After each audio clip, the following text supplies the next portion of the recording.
Êtes-vous fatigué de voir votre argent s'échapper entre vos doigts? Vous voulez découvrir comment éviter les pièges financiers et construire une vie prospère? Dans la vidéo d'aujourd'hui, nous révélerons les 12 conseils en or de Robert Kiyosaki, qui peuvent transformer complètement votre relation avec l'argent. Restez avec nous jusqu'à la fin et apprenez comment de petits ajustements dans vos habitudes financières peuvent vous éviter de tomber dans la pauvreté. De plus, nous avons un bonus spécial pour ceux qui regarderont jusqu'à la fin. Commençons. 1. Créer des sources de revenus multiples. La clé du succès financier réside dans la création de plusieurs sources de revenus. Il ne s'agit pas d'une seule source, mais de multiples sources de revenus. L'éducation financière est essentielle pour développer un esprit entrepreneurial, qui génère des idées commerciales et des opportunités de revenus. Au début, il est crucial de prêter attention aux dépenses et à la destination de notre argent. Notre mentalité financière est souvent façonnée par notre passé et, dans 99% des cas, notre parcours financier commence par un emploi et la dépendance au salaire. Cependant, si nous sommes intelligents financièrement, cet emploi et ce salaire, qui pour beaucoup peut sembler une malédiction, peuvent être transformés en capital lorsqu'ils sont bien gérés.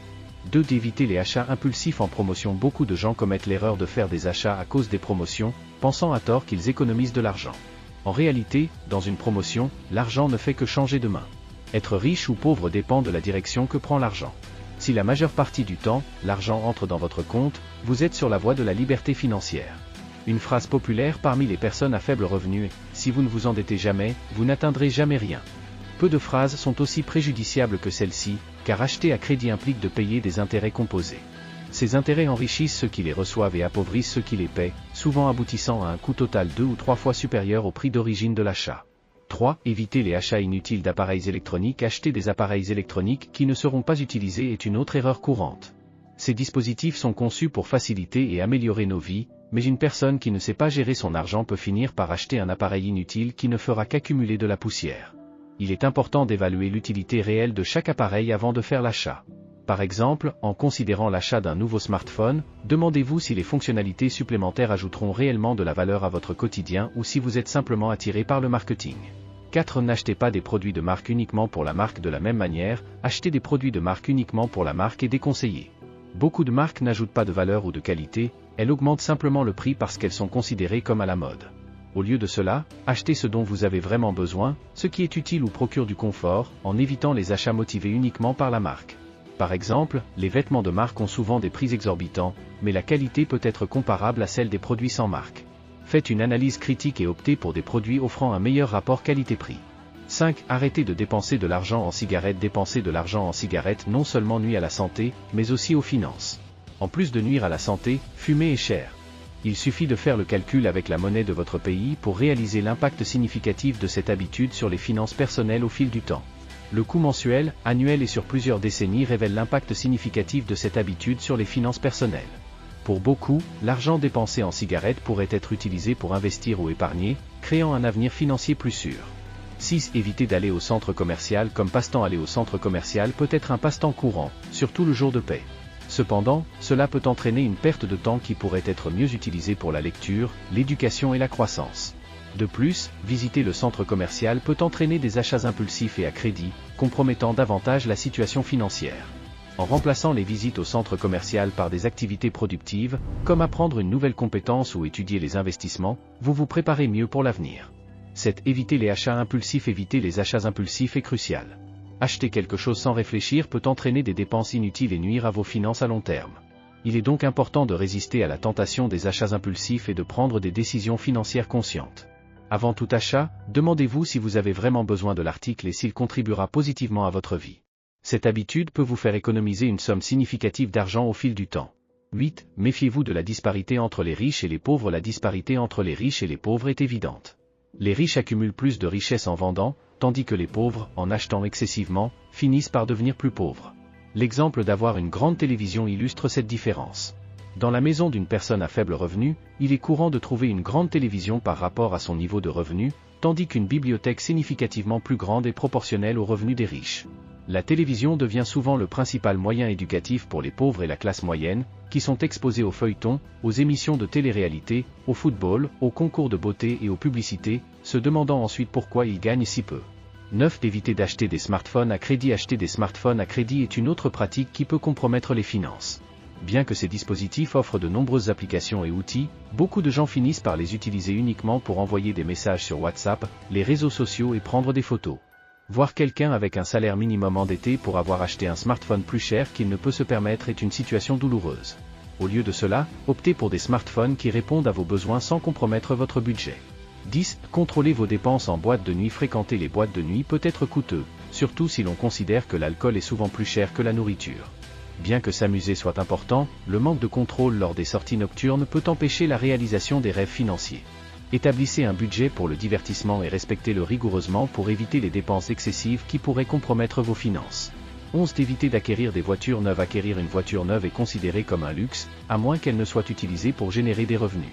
Les voitures neuves perdent rapidement leur valeur, se dépréciant d'environ 25% en sortant du concessionnaire et d'environ 45% au cours des 3 premiers mois. Envisagez d'acheter des voitures d'occasion en bon état, qui peuvent offrir un meilleur rapport qualité-prix. De plus, évaluez si vous avez vraiment besoin d'une voiture ou si vous pouvez utiliser des alternatives comme les transports publics ou le covoiturage. 12. Ne dépensez pas trop d'argent dans les restaurants. Aller dans les restaurants est déconseillé, surtout pour la classe moyenne endettée, qui dépense souvent de grosses sommes dans les repas à l'extérieur. Cette pratique peut représenter une fuite de la construction de richesses. Le reflet de cela est que les riches contractent des dettes pour acquérir des actifs, tandis que la classe moyenne s'endette pour acquérir des passifs et maintenir une apparence de richesse. Et les pauvres s'endettent pour acheter des petits articles en promotion. Cuisiner à la maison peut être une alternative plus économique et plus saine, en plus de fournir des opportunités d'apprentissage et de convivialité familiale. Le focus mental détermine les résultats. Les dépenses intelligentes sont cruciales pour atteindre la richesse et la prospérité financière, en se concentrant sur la croissance. En réduisant les dépenses tout en augmentant la capacité de dépenser, il est possible de commencer à construire de la richesse. S'éduquer financièrement est essentiel pour ce processus. La discipline dans les dépenses permet de profiter des opportunités, surtout pour ceux qui savent les identifier. Avoir un fonds financier est essentiel, et tout commence par la réduction consciente des dépenses. Analysez chacune des dépenses que nous venons de mentionner. Évaluez s'il est vraiment nécessaire de maintenir ces dépenses dans votre quotidien. Demandez-vous si elles en valent vraiment la peine. Réfléchissez à savoir si ces dépenses sont importantes pour votre vie, si elles sont déterminantes pour vous. Si ce n'est pas le cas, il est probable que vous les mainteniez uniquement pour créer une image ou pour plaire aux autres, et donc elles n'ajoutent pas de valeur réelle à votre vie. La plupart des dépenses, notamment celles mentionnées précédemment, sont totalement inutiles et peuvent être considérées comme des petites dépenses fréquentes et répétitives qui causent des dommages significatifs à nos finances et compromettent notre avenir financier. Rappelez-vous qu'un bateau ne coule pas parce qu'il se casse en deux. Il coule en raison d'un seul trou par lequel l'eau commence à entrer, goutte à goutte. De la même manière, c'est ainsi que nos finances personnelles peuvent couler. Si nous n'avons pas la capacité financière nécessaire pour profiter des opportunités, il ne sert à rien de nous éduquer financièrement pour investir et négocier si toutes nos finances personnelles s'échappent par plusieurs trous et que l'argent glisse entre nos doigts. Il est fondamental d'apprendre à contrôler nos dépenses. Je ne suggère pas que vous vous concentriez uniquement sur les dépenses en une seule fois. Il est simplement nécessaire de contrôler celles mentionnées précédemment et aussi celles qui sont hors de contrôle. Une fois que vous assumez le contrôle, dirigez toute votre attention, votre énergie, votre imagination et votre intelligence vers la création de revenus. Dans l'augmentation de vos gains, dans la rentabilisation de votre talent et dans l'amélioration de votre intelligence financière. Le plus crucial est de mettre vos revenus en pilote automatique, vous permettant de générer des gains constants. Concentrez toutes vos énergies sur ce projet, mais soyez conscient si vous sentez qu'il y a des trous dans votre bateau, car l'argent que vous gagnez d'un côté peut s'échapper de l'autre. Contrôlez vos dépenses et concentrez-vous sur la génération de revenus. Après avoir absorbé ces connaissances, vous atteindrez tous vos objectifs financiers. La raison pour laquelle j'ai dû apprendre à gagner de l'argent était parce que je n'avais pas d'argent. Si vous lisez « Père riche, Père pauvre », mon père riche disait toujours « Ne dites jamais, je ne peux pas me le permettre ». C'est mon père riche, et beaucoup de mes maîtres par la suite, qui m'ont appris que les gens paresseux disent toujours « Je ne peux pas me le permettre ». Écoutez attentivement pour apprendre à gagner de l'argent sans investissement initial.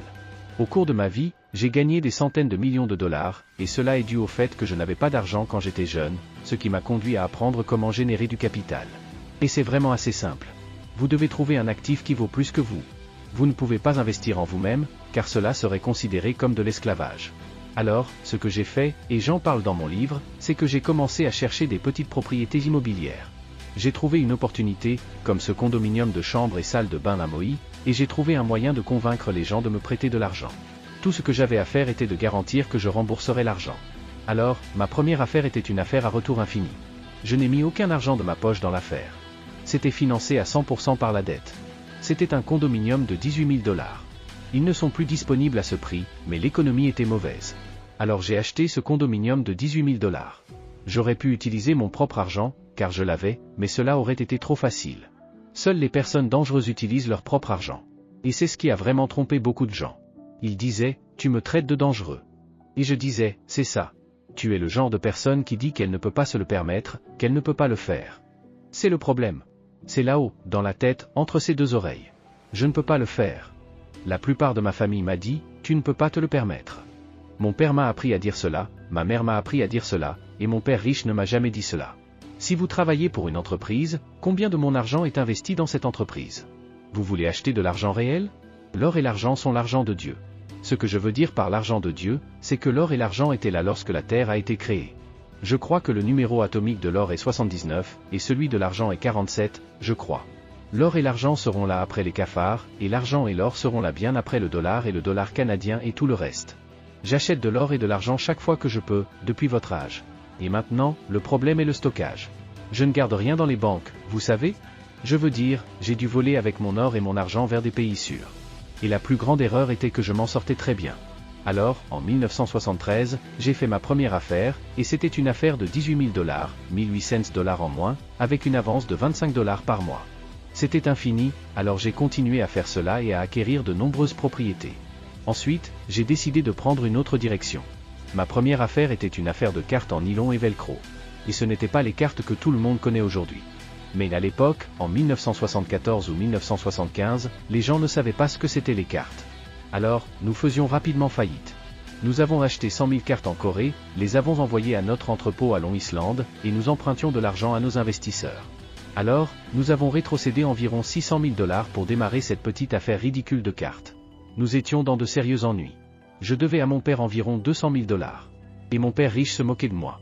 Nous faisions faillite si rapidement, car nous ne pouvions pas vendre les cartes. 100 000 d'entre elles étaient entreposées dans cet entrepôt à Long Island, et personne ne voulait les acheter. Alors, le bon côté de la stupidité, c'est qu'elle vous rend plus intelligent. Alors, j'ai commencé à réfléchir. Nous avons commencé à réfléchir. Qu'est-ce qui se passe? Et j'ai dit que ce qui se passe dans le monde en ce moment, c'est que tous les baby-boomers sont en train de se mettre en forme. Alors, ils ont dû commencer à courir. Et courir devenait à la mode, vous savez, et personne ne courait avant. Et maintenant, tous ces gars couraient. Puis nous lisions le journal. Nous étions assis dans un banquet, en train de faire faillite. Nous avons vu dans le journal qu'un coureur était allé au parc Golden Gate, à San Francisco, et courait dans le parc. Il n'avait pas de place pour mettre la clé de la voiture, alors qu'a-t-il fait? Il l'a mise devant sa voiture et est allé courir dans le parc. Cependant, quand il est revenu à la voiture, elle n'était pas là. Alors, on a volé sa voiture. Et la question était dans le titre de l'article de journal, que fait le coureur avec sa clé? Alors, nous avons dit, ah, il y a un problème ici. Alors, j'ai dessiné la poche de la chaussure, et vous pouvez voir cette image ici même. C'est tiré d'un magazine, c'est une jeune et jolie mannequin avec rien d'autre qu'une poche de chaussure. Mais de toute façon, nous faisions rapidement faillite. Cependant, lorsque l'image de Playboy est sortie, tout d'un coup, les choses ont changé. Tout le monde a commencé à retirer son argent et nos produits ont commencé à se vendre. Nos portefeuilles, nos poches de chaussures, les investisseurs étaient heureux et les ventes ont explosé. Alors, nous avons eu un grand succès et sommes passés de risques stupides à succès intelligent. Le problème était de financer notre inventaire, car la demande était mondiale et nous ne pouvions pas y répondre. Alors, j'ai demandé plus de 100 000 $ et suis allé voir mon ami Stanley, mon conseiller financier, et lui ai dit, Stanley, ces 10 000 $ résoudront-ils notre problème d'inventaire? Et il a dit, oui, ça le résoudra. Alors, j'ai remis le chèque à Stanley, nous n'avions aucun document signé, juste un accord verbal que je devais de l'argent. C'était l'une de mes premières erreurs de 6 ou 7 chiffres. Ceci est appelé une boîte de grains. Il y a 500 de ces petits tubes comme celui-ci. 500 pièces ici qui valent plus. Leur vaut plus que tout. La raison pour laquelle je dis cela, c'est que pour votre génération, cela pourrait être la plus grande opportunité que vous n'ayez jamais vue. Je ne gagne rien pour cela, mais si vous regardez ce qui s'est passé avec la fausse banque centrale, le but de la banque centrale, ou du Fed, ou de la Banque du Japon, ou de la Banque centrale européenne, ils impriment de l'argent faux. Le but des banques centrales, comme le Fed, est de protéger les banques, pas vous. Ils sont une opération criminelle, à mon avis. Vous allez trouver cela dans la plupart de mes conversations sur le Fed. Alors, je recommande d'acheter ces choses. Ne dépensez pas d'argent, ne dépensez pas d'argent du gouvernement, car ils sont très corrompus, comme vous le savez.